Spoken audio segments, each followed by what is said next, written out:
muito bom dia, boa tarde, boa noite. Você que nos assiste na 28ª edição do Imóvel na Pauta, uma promoção e atenção aos 48 anos da Imobiliária São Vicente, que, como sempre, viemos trazer, né, assuntos instigantes do mercado imobiliário. Reforma tributária, mitos e verdades. O que tem se falado sobre isso? O que de fato vai acontecer? Hoje a gente trouxe uma pessoa muito importante para falar sobre esse assunto. E ao meu lado, Diogo Queiroz, meu amigo e sócio. Diogo, preparado para esse desafio de hoje? Olha, eu acho que com certeza não estou preparado, né? Porque é um tema muito novo, né? E a cada dia uma mudança. Então, a gente trouxe um especialista aqui que vai nos dar as orientações aí para os nossos espectadores também, para que a gente consiga tirar o melhor dessa conversa. E trazer informações relevantes para vocês. Antes de apresentar o nosso amigo e entrevistado aqui, eu lembro de uma frase que ficou famosa pelo um gaúcho, o Alfredo Augusto Becker, tributarista, que criou a expressão manicômio tributário. E de lá para cá só piorou, né? Então, a gente tem esse tema que é relevante e complexo, por isso a gente trouxe esse especialista que eu vou apresentar para vocês, o Heron Charnetzky, Heron? Charnetzky. O Heron Charnetzky, que é uma pessoa que eu conheço há muitos anos já, fomos colegas no IEE, e ele é um tributarista renomado, tem uma formação que a gente estava falando aqui sensacional, formado em Direito, em Contábeis, tem dois mestrados, um inclusive na Universidade da Califórnia. Que beleza, hein, Diogo? É outro nível, né? Coisa boa estudar, né? Estudar na Califórnia, olha só que maravilha, além de aprender como são as coisas do primeiro mundo, aproveitar um pouco aquele país maravilhoso. E além de mestre, é também doutor, tem doutorado pela USP, né? Então é o Dr. Heron Charnetzky, super especialista, e em que pese eu já tenha feito uma introdução. Heron, quem é o Heron Charnetzky no mercado imobiliário e no mercado tributário em 30 segundos? Bom, primeiro, obrigado aí pela oportunidade, parabéns Marcelo e Diogo pelo projeto. Tenho acompanhado conversas excelentes com muita informação para o mercado. Boa tarde, boa noite, enfim, a toda a nossa audiência. Eu sou paulista de nascimento, gaúcho de criação. Você fez referência à minha formação acadêmica. Há 16 anos eu fundei o escritório Charnetzky Advogados, que é especializado na área tributária. Tem hoje atuação em unidades em Porto Alegre e São Paulo. Também sou presidente de uma entidade chamada IGET, Instituto de Gestão Empresarial de Tributos, que se propõe a discutir o impacto da tributação na gestão das empresas. Essa é um pouco da nossa experiência profissional. Além disso, sou marido da Fernanda, pai da Sofia e do Lucas, e essa é um pouco da nossa história. E eu sei que a Sofia, ouvi dizer que a Sofia joga futebol melhor que os guris. Olha! E que o Lucas só tira nota 10 no colégio. É o que eu ouvi dizer, né? O Heron não vai confirmar, mas eu sei pelo sorriso dele, eu já sei que é verdade. Heron, me conta uma coisa. Eu te conheci, acho que quando tu estavas formando o escritório, porque já deve fazer uns belos 16 anos lá no IEE. E aí eu conheci o teu pai em certa ocasião, acho que ele estava vendendo um imóvel e tal. Eu achava que tu trabalha, que ele tinha um escritório, tu foi trabalhar com ele, mas agora acabei de descobrir que inclusive tu nasceu em São Paulo. Me conta um pouco como é que tu veio a Porto Alegre eu acho que o teu pai trabalha com direito tributário, enfim, conta um pouco para nós aí, que eu fiquei curioso agora. Essa embrião familiar aí está extremamente relacionado a essa história. Meu pai foi auditor, teve uma empresa de auditoria e consultoria muito importante, e onde eu fiz minha formação também profissional. Comecei a trabalhar como auditor, contador, muito curioso pelas questões tributárias, e a auditoria é uma escola importantíssima, ainda é hoje, a meu ver, para entendimento do impacto, né, da tributação nas operações, nos negócios. E com essa experiência adquirida e acumulada um pouquinho por DNA e genética também, a gente direcionou a nossa atuação realmente para a área tributária. Então, nesse momento de 2009, e houve a migração, né, da atividade de auditoria e consultoria para um escritório de advocacia, onde o meu pai também segue até hoje atuante em conselhos e apoiando empresas na área administrativa de governança. Uma questão que eu já achei interessante na tua formação, que é o direito e a contabilidade, né? Quando a gente está no colégio ali, vai fazer vestibular, começa aquela conversa, tu é mais das humanas, mais das exatas, né? E normalmente, como foi o meu caso, que é péssimo em matemática, eu falei, então tem um lado que não precisa ter matemática, é humanas, bom, fui, aí tinha algumas opções, administração, fui pro direito, estudei direito, tá? Mas tu é um jogador que bate com as duas pernas aqui, né? Como é que foi essa questão da formação? Tu fez a graduação concomitante nas duas? Tu primeiro fez direito, o primeiro fez contábil, e como é que tu acha que essas duas formações, elas compõem o profissional da área de finanças, de lato sensu, assim? Sim. No meu caso, as duas formações aconteceram em paralelo, dentro desse contexto de atuação e sucessão de auditoria, contabilidade e a perspectiva de atuação na advocacia. Então, fui fazendo em paralelo. Acho que, como tocar instrumento, né, que dizem que trabalha os dois hemisférios do cérebro, a razão e a emoção, essa complementariedade é importante.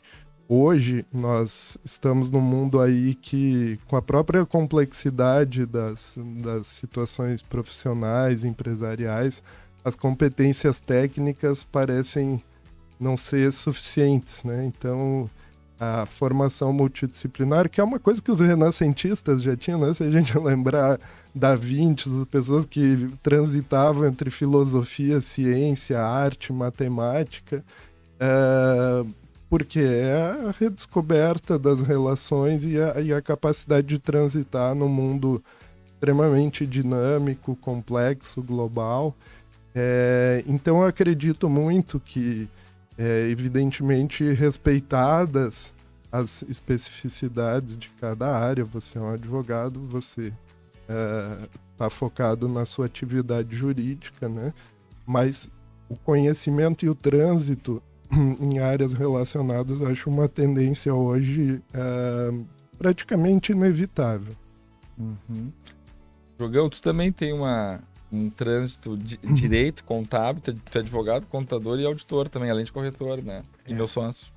Eu até estava comentando, né, com o Heron, que quando eu era guria, eu trabalhava com auditoria, né, era auditor, e até já cruzei, ele não tá lembrado, mas a gente se cruzou algumas vezes, e várias empresas que eu fiz auditoria, eu me recordo que a auditoria anterior à minha tinha sido feita pela Charnet, então a gente pegava os papéis de trabalho da Charnet para dar uma revisada, né, para tentar seguir o mesmo escopo. Não era para revisar, era para aprender, né? Também, muito.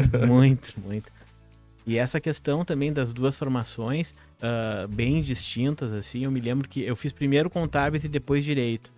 E foi quando eu comecei direito, eu saía das aulas com muita dor de cabeça. Porque com certeza é um hemisfério do cérebro que eu não estava acostumado a utilizar e tinha que utilizar, né? E eu sempre tentando vincular com a contabilidade ou com uma coisa exata, né? Mas era muito difícil porque era direito, né? Bom, esse papo nosso aqui hoje com um técnico da área do direito, da área fiscal, ele decorre essa necessidade para quem está nos assistindo aqui, que certamente já ouviu falar e muito provavelmente pouco entendeu das consequências e do que vem pela frente em termos de alteração na nossa legislação. Isso é muito importante que a gente entenda que essa reforma tributária vai impactar a vida de todos nós e é sobre isso que a gente vai falar mais profundamente. Porém, Heron, eu gostaria de aproveitar a tua erudição, o teu conhecimento e a tua formação riquíssima aqui para até ajudar os nossos espectadores e a nós mesmos a entender um pouco da história do direito tributário no Brasil e como é que a gente chegou no momento que a gente vive e por que houve a necessidade, se é que houve, isso era premente que a legislação fosse alterada. Então, tu me dissesse antes aqui de vocês estarem, a gente conversou, ele explicou que o Alfredo Augusto Becker, quem foi o Alfredo Augusto Becker, né? E eu acho que para a gente compreender melhor, assim, vamos entrar no assunto da reforma tributária, beleza, mas explica um pouco para o não profissional, então eu sei que tu só fala com professor, então para o leigo aqui, o que é o sistema tributário brasileiro, assim, que confusão é essa e da onde a gente veio, onde a gente chegou, assim, em 30 segundos. Em 30 segundos é o mais difícil. Mas pode ser em 30 minutos, tá? Pode ser em 30 minutos, não te preocupa. Fala tranquilo. A evolução da tributação, não só no Brasil, mas no mundo, ela é muito grande, né? Se a gente pensar 200 e tantos anos que surgiu o imposto de renda na Inglaterra, era visto como algo invasivo na privacidade das pessoas. No Brasil, que o imposto de renda tem 100 anos... num primeiro momento, as autoridades não podiam fiscalizar os livros, a contabilidade das empresas, né? Essa era algo visto como sigiloso. E a tributação era muito conectada à necessidade de captar recursos para o Estado, que ainda é a principal fonte de financiamento do Estado das despesas públicas. Mas evidentemente que a disciplina jurídica da tributação ela foi evoluindo. Isso começa com uma sistematização própria do direito tributário, passa pelo Alfredo Augusto Becker, que você falou que já falava no manicômio como a confusão metodológica que existia entre necessidade financeira do Estado e tributação. Vai evoluindo ao longo do tempo com o constitucionalismo e as garantias dos contribuintes, né? Ou seja, o poder do Estado de tributar não é um poder ilimitado, ele tem proteção constitucional e passa ao longo do tempo por uma série de reformas.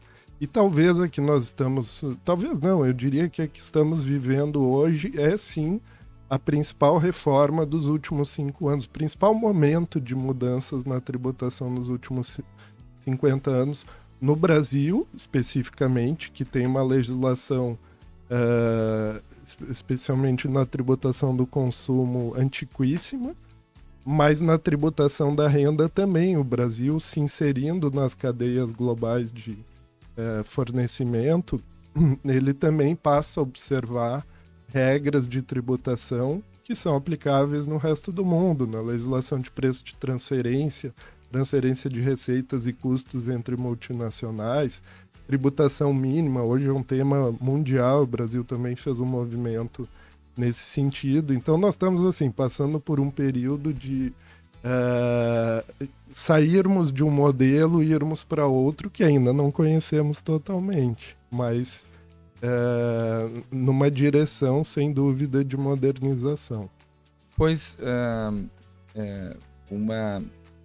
a gente ouve muito, sempre a escutar, que o Brasil, enfim, desde o Alfredo Augusto Becker, que além de tributarista, era um marqueteiro de mão cheia, né? Criou essa expressão aí há mais de 50 anos, que segue... Estou aqui falando sobre isso, né?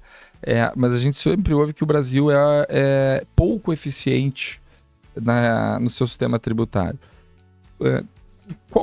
Se isso é verdade, eu acredito que seja, você pode me confirmar, e qual seria um país referência em termos de qualidade no sistema de tributação?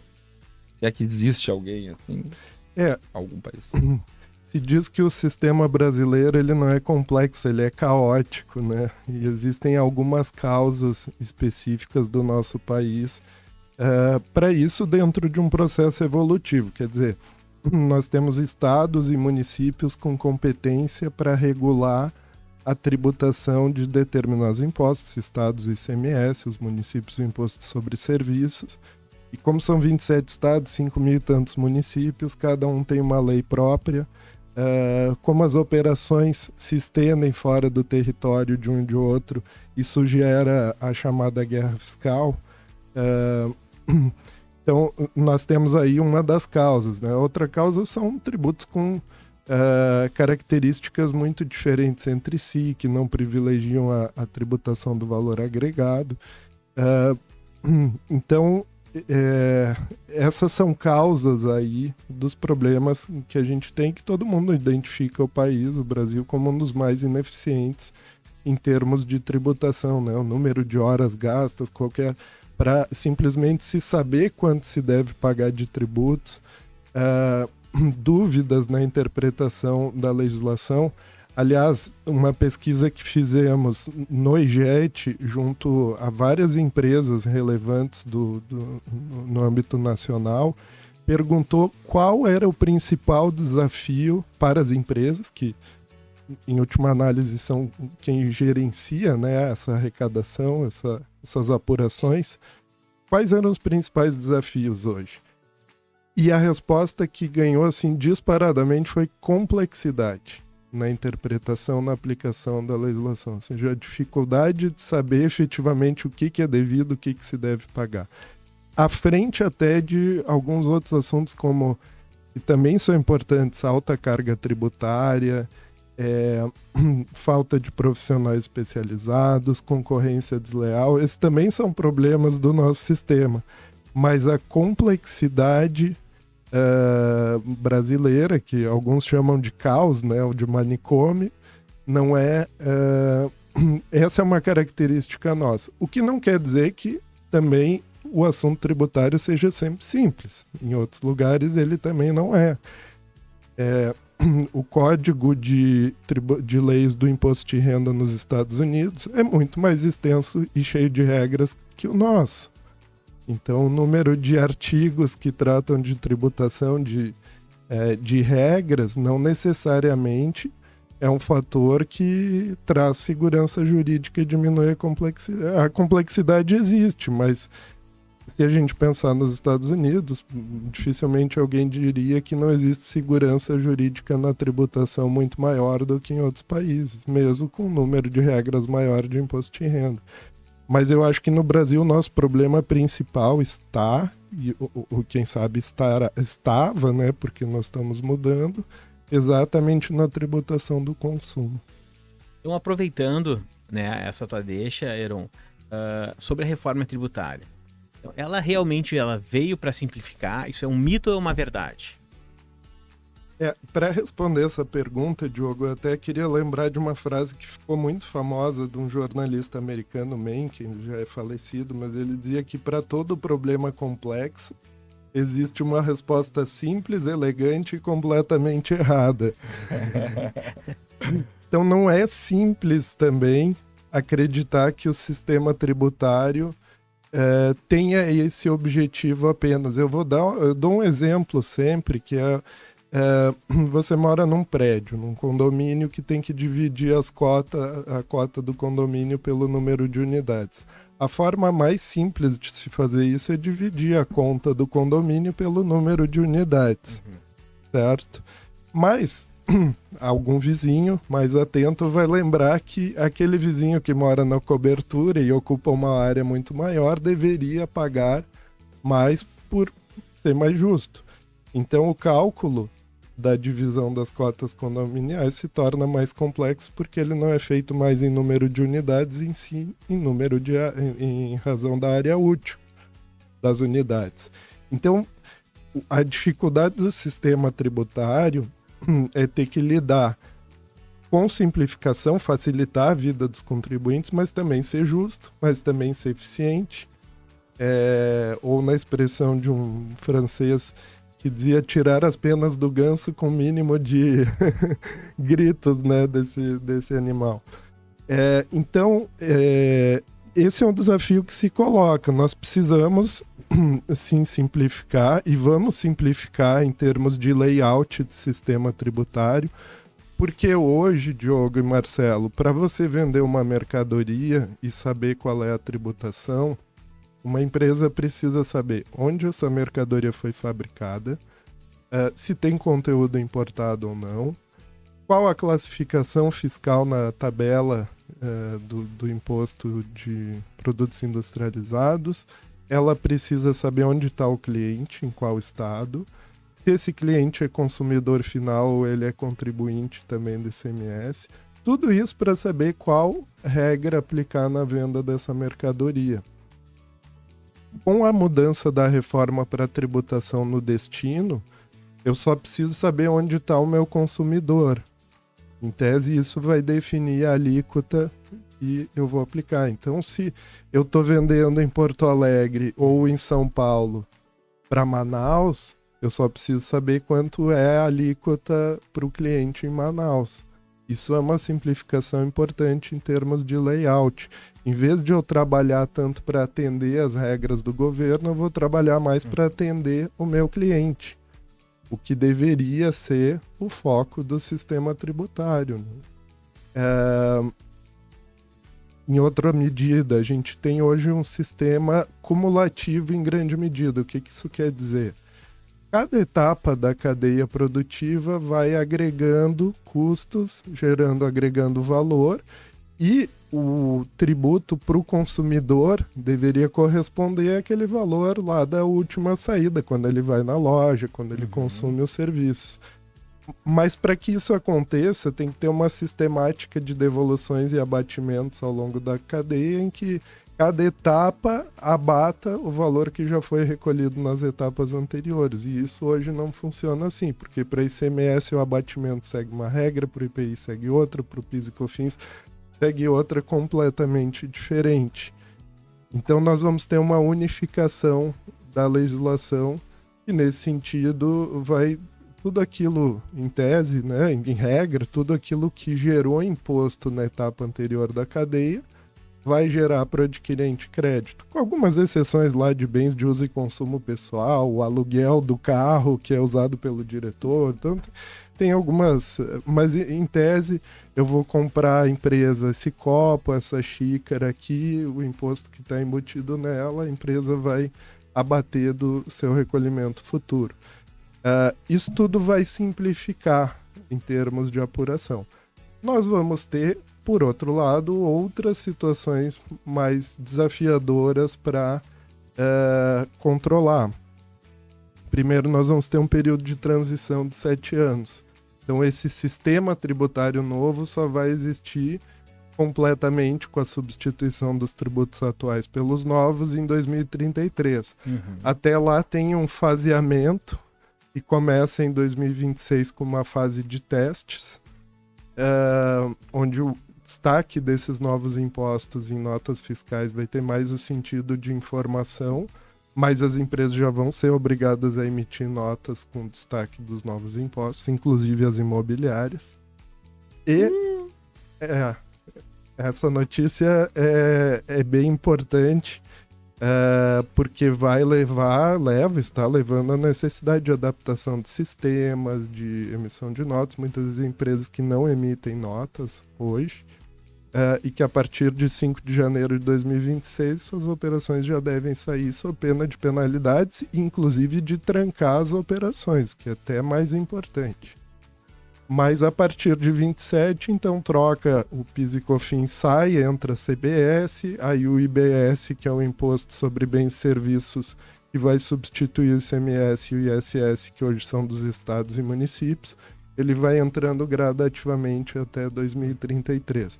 Então, assim, para chegar nesse modelo, em tese mais simples, as coisas vão piorar antes de melhorar. E vai trazer problemas novos, que nós não temos, e podemos falar um pouquinho depois sobre isso também, o split payment, as novas regras de cálculo automático de tributos, quer dizer, a apuração do tributo, como o Marcelo citou o exemplo, você vai apurar agora, passa por uma etapa anterior que é feita pelo próprio governo, né, de separar, e pelos agentes do sistema financeiro, pelos meios de pagamento. E na recebimento das notas fiscais vão ter que separar o valor dos tributos. Como se faz hoje uma compra de aplicativo, vai uma parte para o aplicativo, uma parte para o restaurante, Então a parte do governo já vai para o governo. Isso vai criar uma mudança de gestão dos tributos muito importante, porque o governo vai receber essa informação de que o imposto naquela nota já foi pago, vai receber o recurso, e vai ter que fornecer uma apuração assistida, uma apuração que a empresa consiga conciliar, inclusive, com seus registros, né? Saber que aquele imposto já foi pago. Então, o tributo deixa de girar no caixa da empresa. Hoje você faz uma venda, né, e vai recolher o imposto no mês seguinte, ou, em alguns casos, até 3 meses depois. Isso se não houver inadimplência. Quer dizer, então, essa medida foi feita para reduzir a inadimplência. Porque se garante que no ato do pagamento, o sistema financeiro, o meio de pagamento, já faça a separação do tributo. Mas isso vai criar dificuldades de caixa importantíssimas para as empresas. E hoje transitam com esse valor do tributo na sua contabilidade, enfim, no seu caixa, de maneira que as empresas que, inclusive, estiverem mais fortes, mais fortalecidas em termos de caixa, vão conseguir ter mais condições de atravessar essa transição do que seus concorrentes menos estruturados. Então, assim, respondendo objetivamente, infelizmente a gente não consegue falar em 30 segundos, mas claro. Tentando sintetizar, teremos um layout mais moderno, mais simples de tributação. Teremos um período inicial que as coisas vão piorar ainda antes de melhorar. E também teremos alguns fatores de complexidade maiores. E a gente não está falando de carga tributária, que nós estamos falando só de modelo. Né? Pois então, justamente uma pergunta que eu iria fazer em termos de carga tributária, o que a gente ouve falar é que a ideia é que seja algo neutro, mas acho difícil, né? O histórico do Brasil não é de mexerem para neutralidade ou para baixar, né? Para aumentar. Mas também uma outra coisa que se escuta, e aí vamos saber se é mito ou verdade, primeiro, com quantidade de carga, é que a tributação que ela digamos, estaria, indústria, serviço, que iria aumentar o serviço e diminuir a tributação da indústria. De maneira geral, isso é verdadeiro?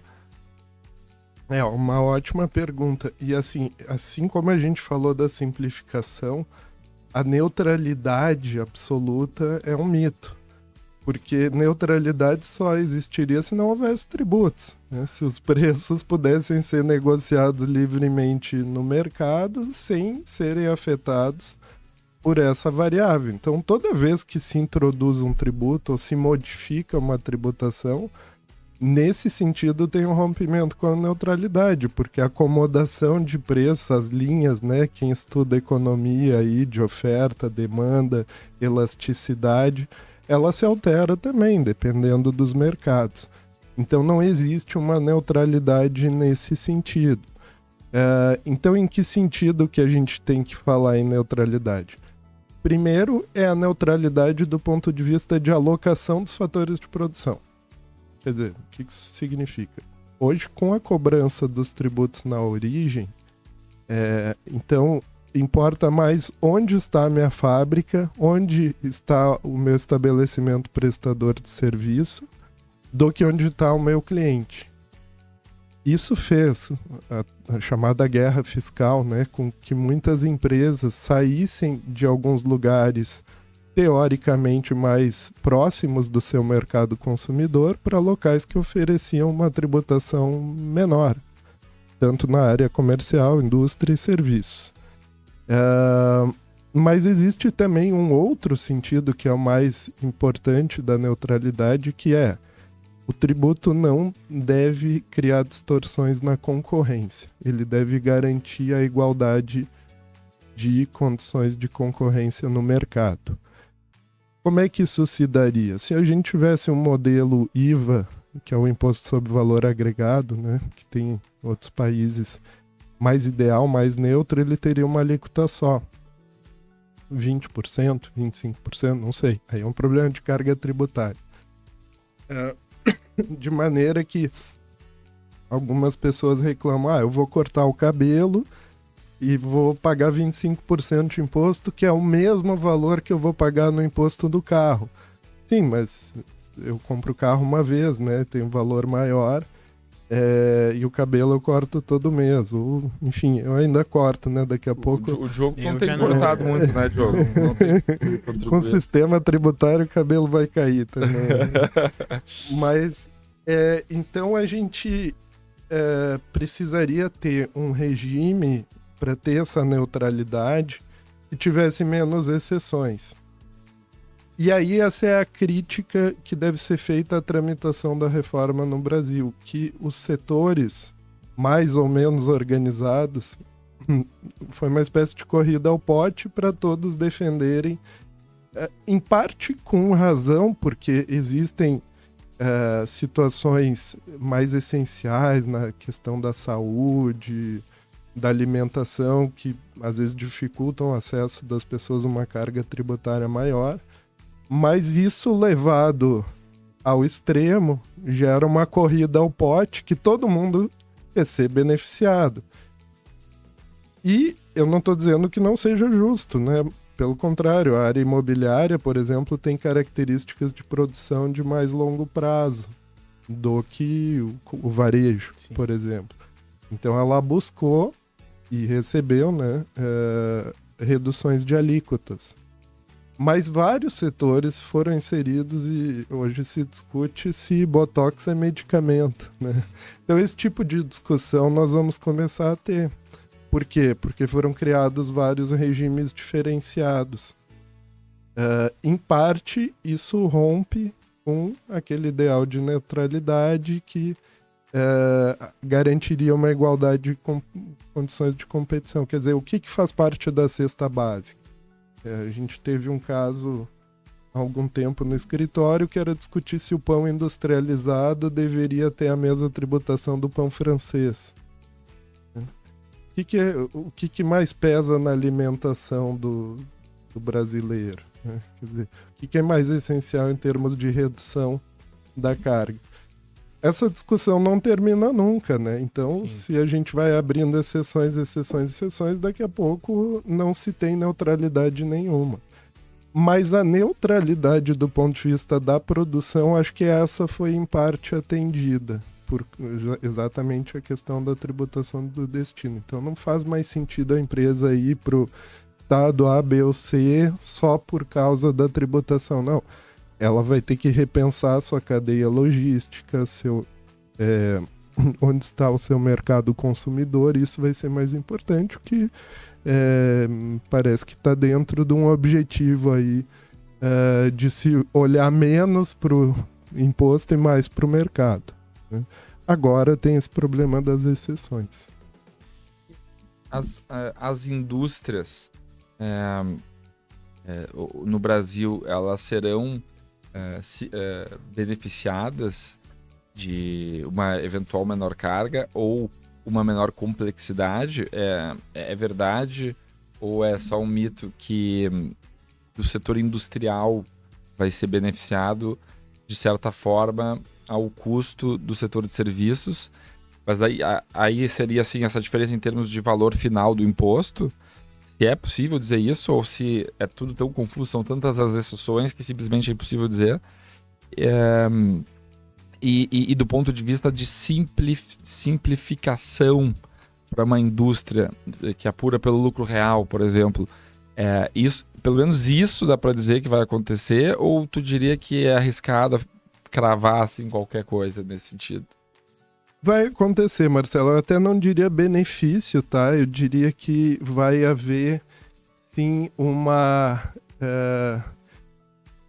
eliminação de distorções que hoje existem na indústria, tá? E isso vai favorecer, em geral, não é uma regra, tem casos e casos, mas, em geral, a indústria agrega muito valor, né, no processo produtivo. Diferente da prestação de serviço. Não estou desvalorizando o serviço. Aí, ó, tá contando. Né? Mas eu digo em termos de cadeia de fornecimento. A indústria é mais longa. Sim. Né?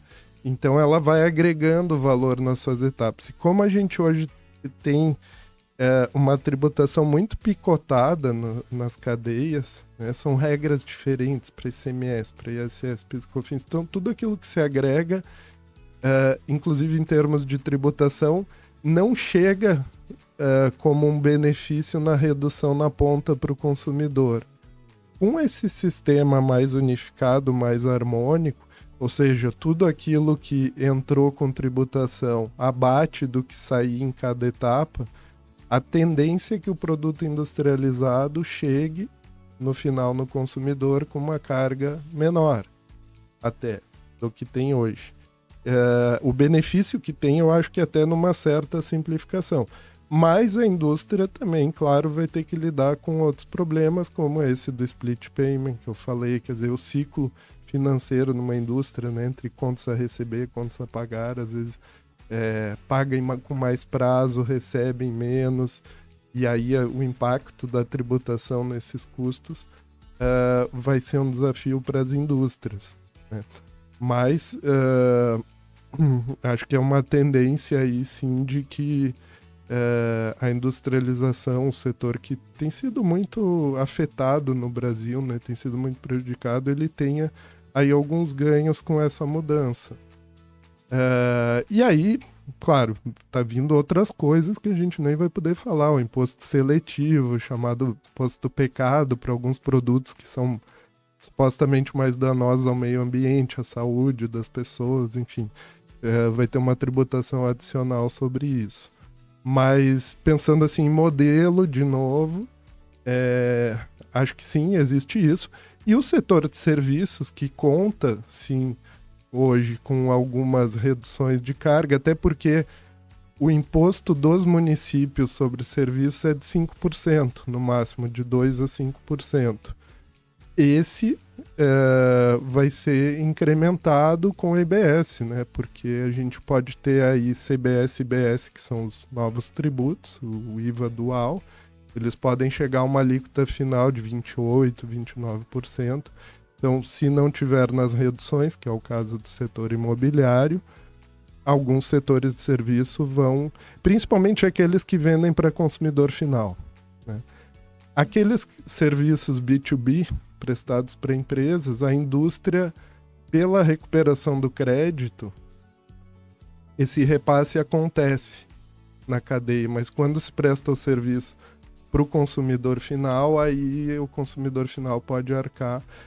Aí a gente vai ter que ver como vai ser o todo da economia, né? O quanto compensa ter um carro industrializado, teoricamente, com uma carga mais racional, e pagar um pouco mais no corte de cabelo. Mas não é só o corte de cabelo, porque tem a escola, tem o plano de saúde, tem, enfim, o serviço de saúde que a gente consome. Então, vai haver uma reacomodação de preços aqui que alguns estão comparando até ao Plano Real, ao surgimento do Plano Real.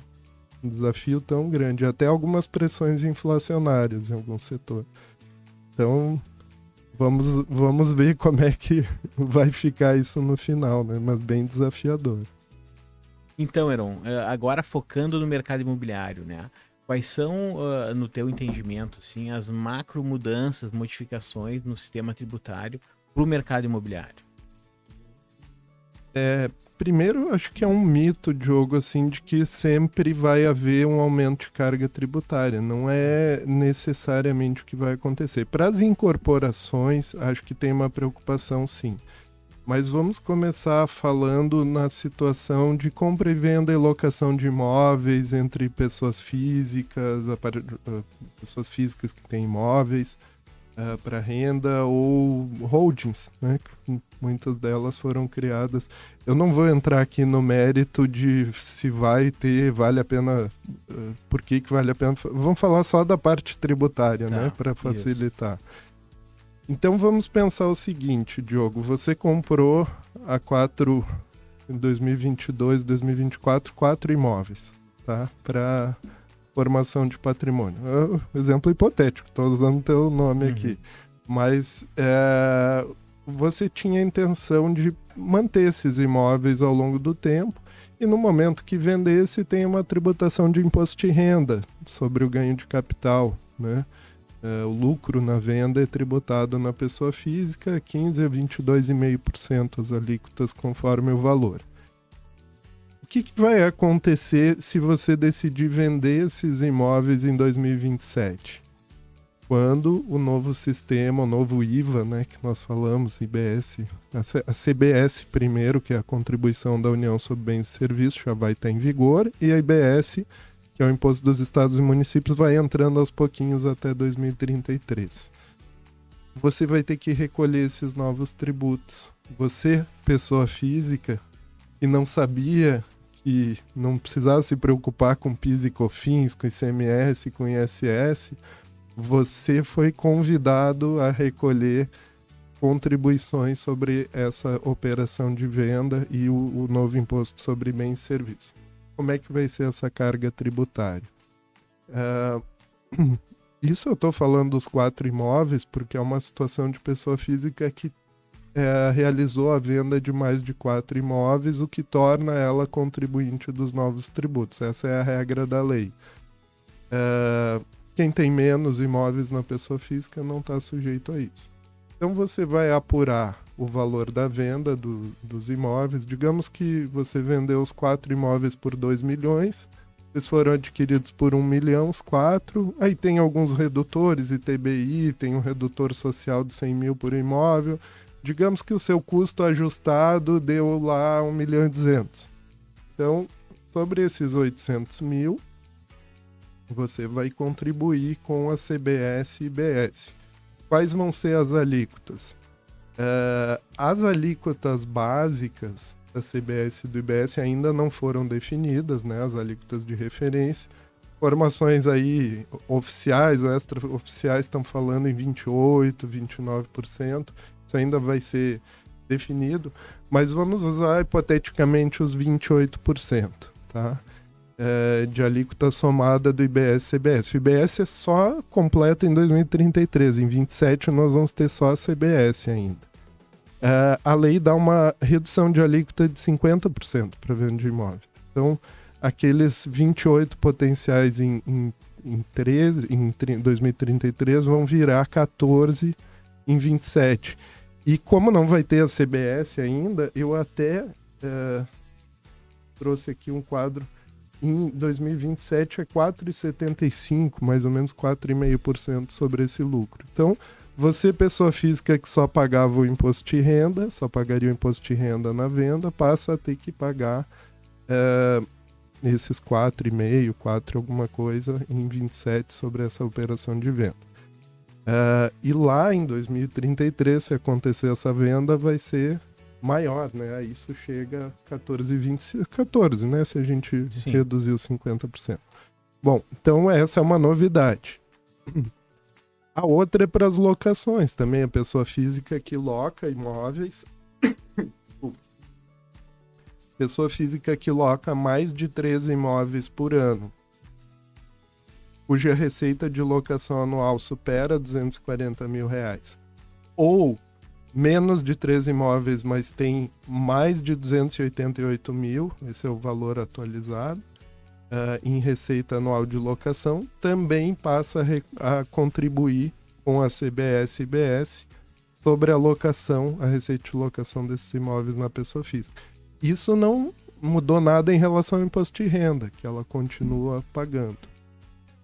E a holding? Como é que fica a holding? Então, para a pessoa física que opera com imóveis, já existe uma preocupação de que ela possa estar enquadrada como contribuinte desses novos tributos, coisa que ela não conhecia antes. E mais, ela vai ter que emitir nota fiscal, cumprir todas as obrigações para recolher esses tributos novos. E a holding? Como é que fica a holding? Porque a gente sabe que muitas pessoas criaram, né, estruturas jurídicas, pessoas jurídicas para realizar esses negócios imobiliários, compra e venda e locações.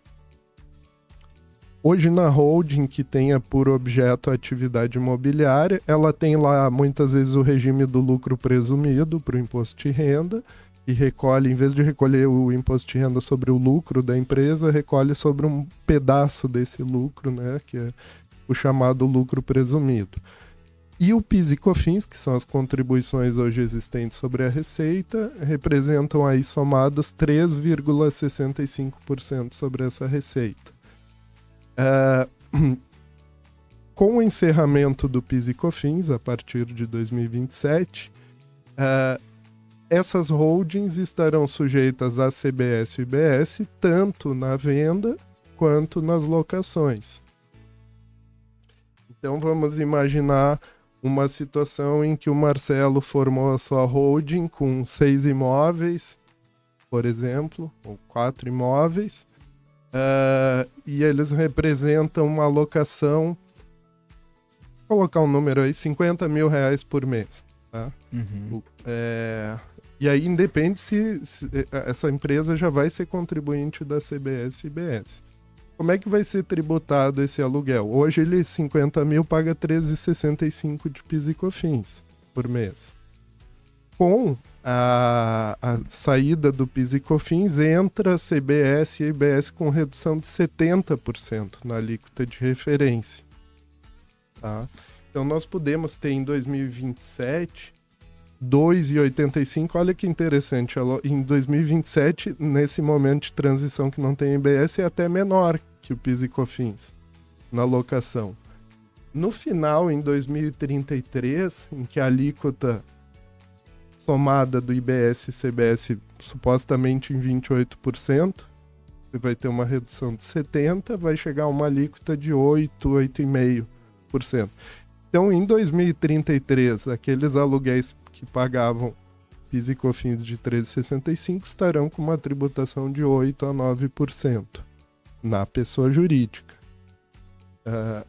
na holding. Pode sim, claro, tem aí uma diferença, mais ou menos 5%, que representam um aumento de carga tributária.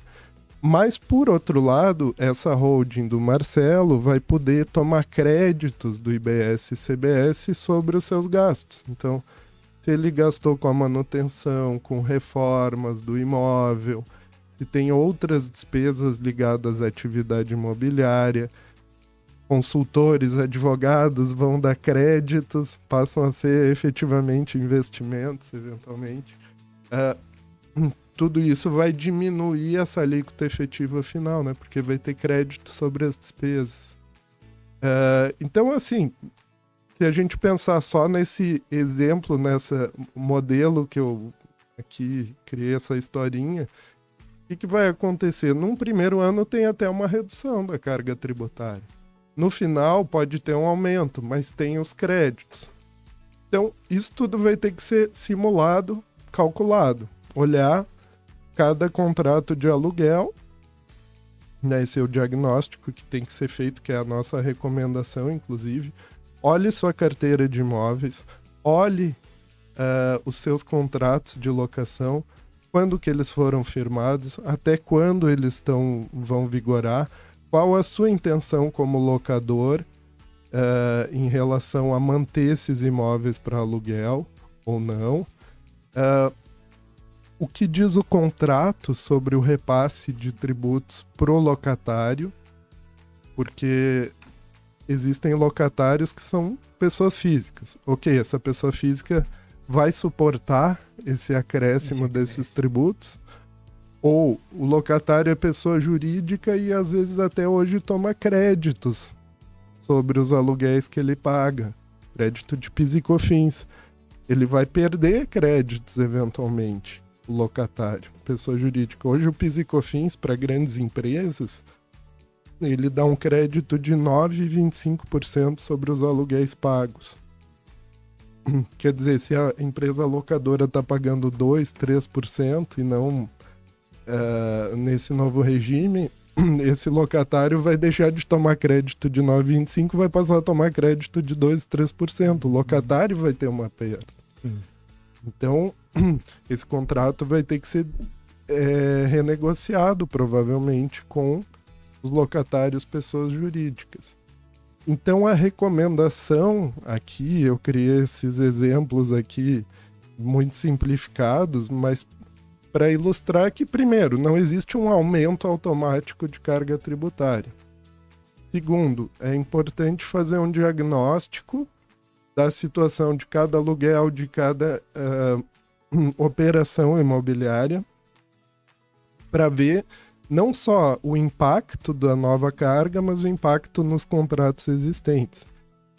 E aí a legislação trouxe uma saída para aqueles que tenham principalmente contratos pré-existentes, quando eu digo pré-existentes que foram firmados antes da reforma tributária, que estava em vigor em janeiro deste ano.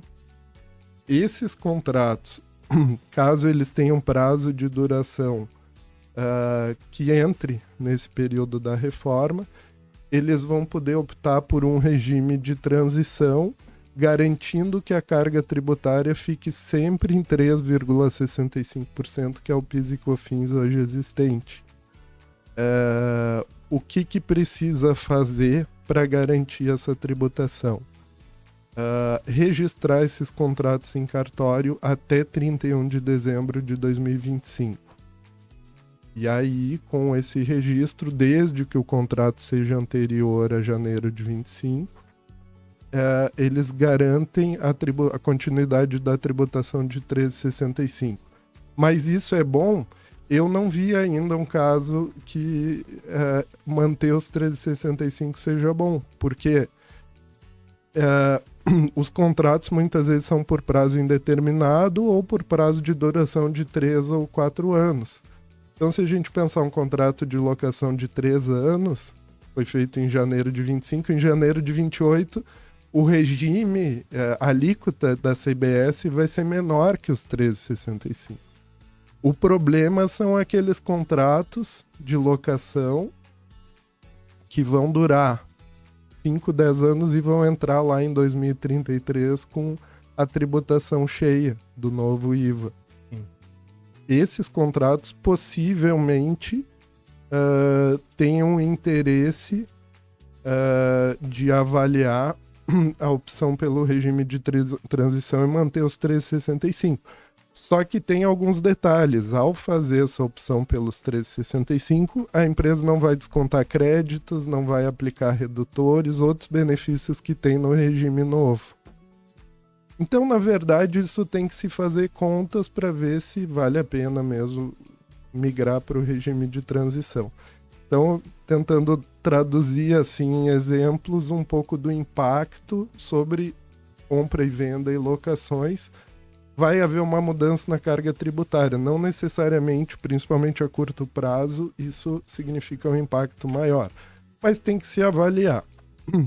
Outra coisa aí que a gente poderia adicionar é a complexidade operacional, porque essas holdings vão ter que emitir nota sobre aluguéis, compra e venda de imóveis. Foi sistematizado um cadastro que já existe, né? Mas agora foi criado o chamado CPF dos imóveis, né? Sim. O CIB, Cadastro Imobiliário Brasileiro. Isso vai gerar um número para o imóvel, é como se fosse o CPF dele, que tem que estar na nota de locação. Então, com isso também vai reduzir muito espaço para informalidade nas locações. Porque todas vão estar, a Receita Federal que vai administrar o CIB, ela vai saber todos os imóveis que se estão locados ou não, se estão gerando renda ou não.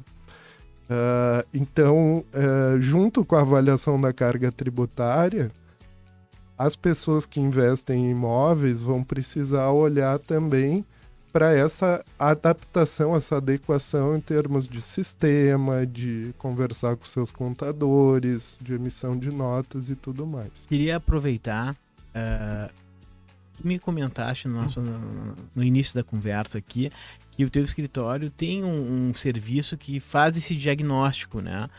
Poderia contar um pouquinho para nós aqui como é que funciona, o que tu precisa de documentação para analisar e normalmente assim que tipo de diagnóstico tu fornece para os teus clientes? Nos conta mais um pouquinho sobre isso. Não, perfeito. Como eu falei, eu acho que esse diagnóstico tem que ser feito até 31 de dezembro de 2025. Isso é muito importante por causa desses prazos de transição. Então nós vamos analisar os contratos de locação, vamos analisar as intenções dos proprietários com relação a esses imóveis, é para locação, é para compra e venda ao longo do tempo, né? É para ficar no patrimônio da família, muitas vezes. A estrutura, eles estão embaixo de qual estrutura? Da pessoa física, da pessoa jurídica. E o diagnóstico vai mostrar como seria o impacto caso a empresa entre, ou a pessoa física entre na reforma a partir de 26 já, com esses contratos, qual será a tributação deles, né, ao longo do tempo. E também recomendações se vale a pena aderir a esse regime de transição ou não até 31 de dezembro, por isso que essa data é importante. E quais os cuidados e recomendações e impactos que devem existir na negociação dos contratos com os locatários, com os futuros adquirentes desses imóveis. Você vai ter cláusula de repasse do tributo, vai absorver esse custo, né? Tem uma questão negocial, mas que também tem que estar refletida nos contratos existentes ou a serem feitos. Então esse diagnóstico vai identificar esses cenários e sugerir aí as medidas a serem tomadas por cada investidor. Bom, são muitos detalhes, né, Diogo?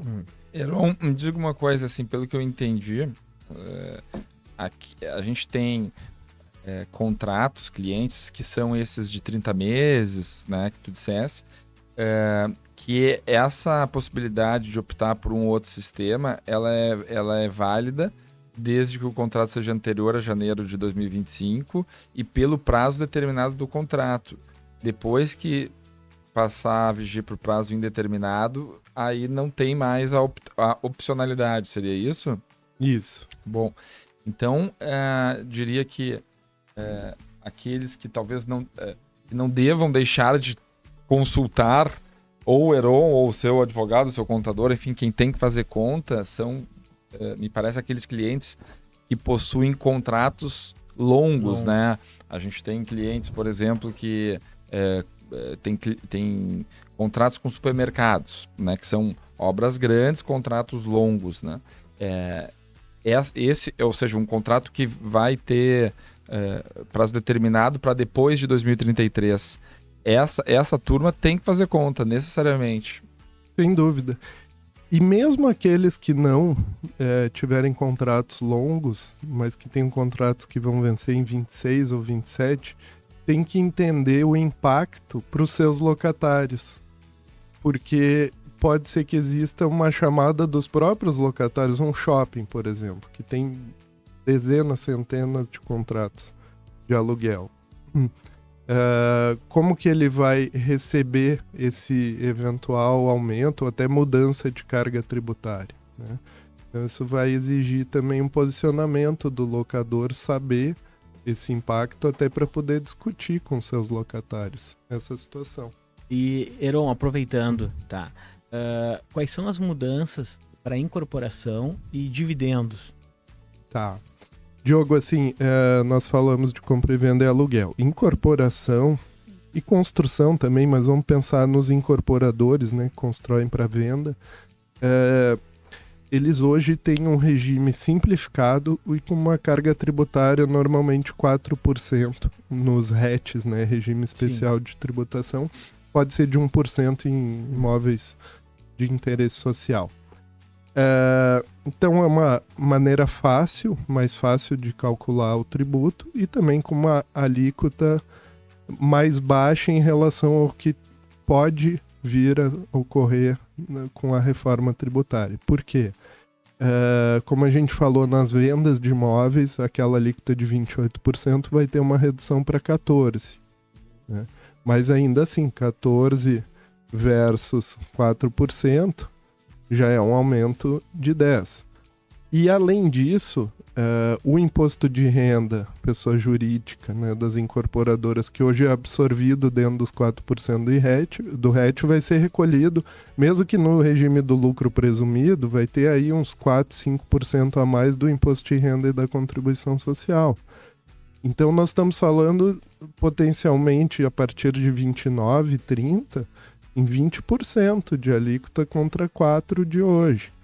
O que pode diminuir um pouco, amenizar essa situação? É que a incorporadora vai ter crédito sobre os custos, com materiais, mão de obra não, tá? Mas parte de despesas comerciais, lançamento.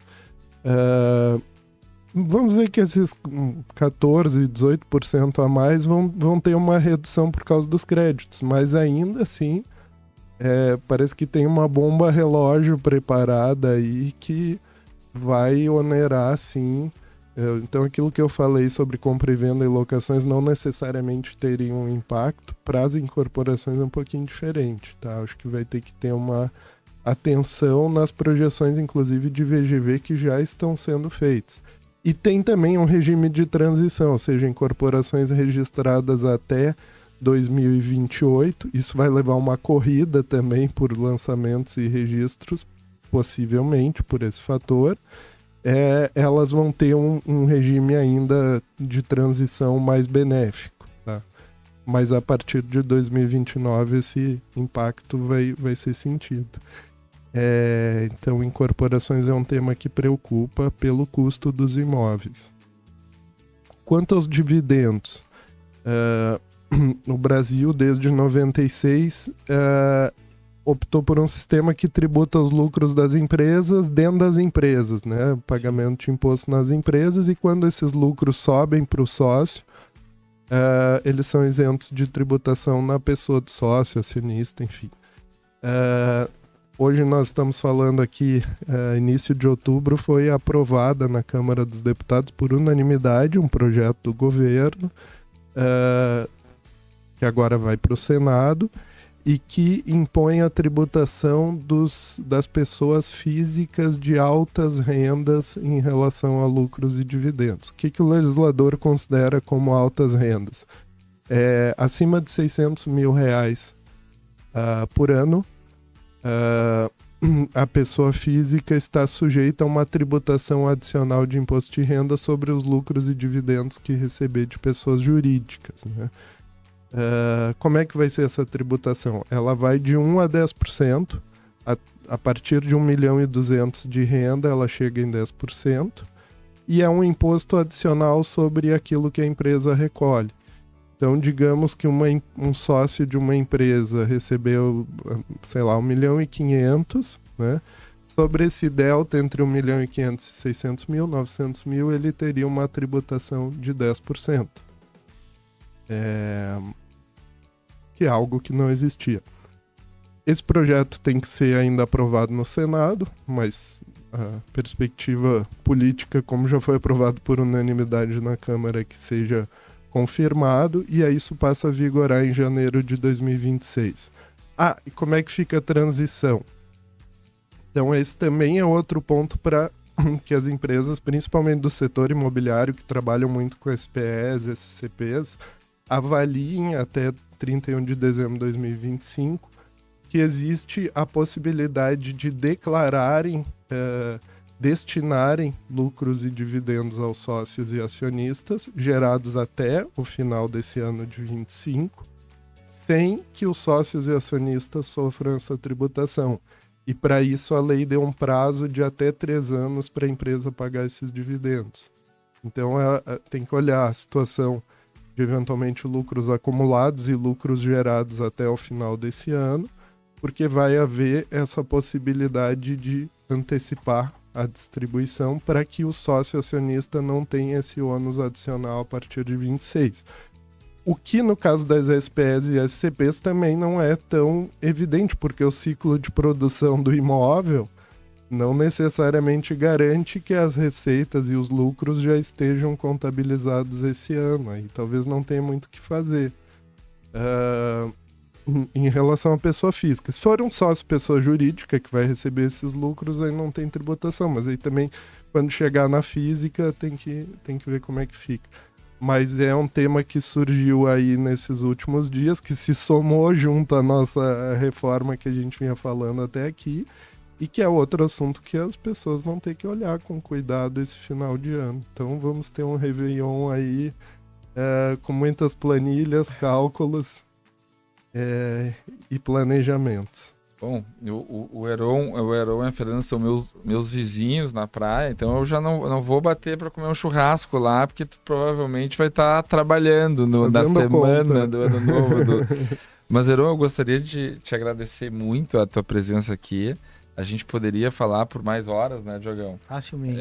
Inclusive, a gente vamos gravar outros podcasts, com certeza, porque esse tema é muito amplo e muito rico, e tu é um especialista que sabe muito, né, Diogão? Muito, e fala muito bem também, né? É uma aula aqui, eu procurei falar o menos possível para não atrapalhar a nossa palestra. Mas, enfim, eu gostaria de te agradecer muito a Fernanda, que compareceu aqui também, muito obrigado. E te passar o microfone para tuas considerações finais. Não, desculpa ter falado demais, mas o tema é muito rico e eu sou muito apaixonado pelo assunto também. Mas queria parabenizar vocês mais uma vez, né? O projeto está excelente, traz muita informação para o mercado, e o mercado vive de informação, mas também uma boa prosa, né? Peço desculpa se falei demais, mas ainda assim tivemos uma prosa agradável aqui, espero que tenham gostado. Obrigado, estou à disposição. Gostamos muito, né, Diogão? Muito. E eu espero que você também tenha gostado, tenha aproveitado essa lição espetacular que foi hoje. Qualquer dúvida pode entrar em contato direto com o Heron ou com a gente passa o contato dele, não tem problema. Hoje em dia com rede social é fácil de achar qualquer um, né? Nem vou pedir para dar o teu telefone, teu e-mail, porque é só botar ali Heron Charnes que tá lá. Gente, muito obrigado e até a próxima. Valeu! Obrigado.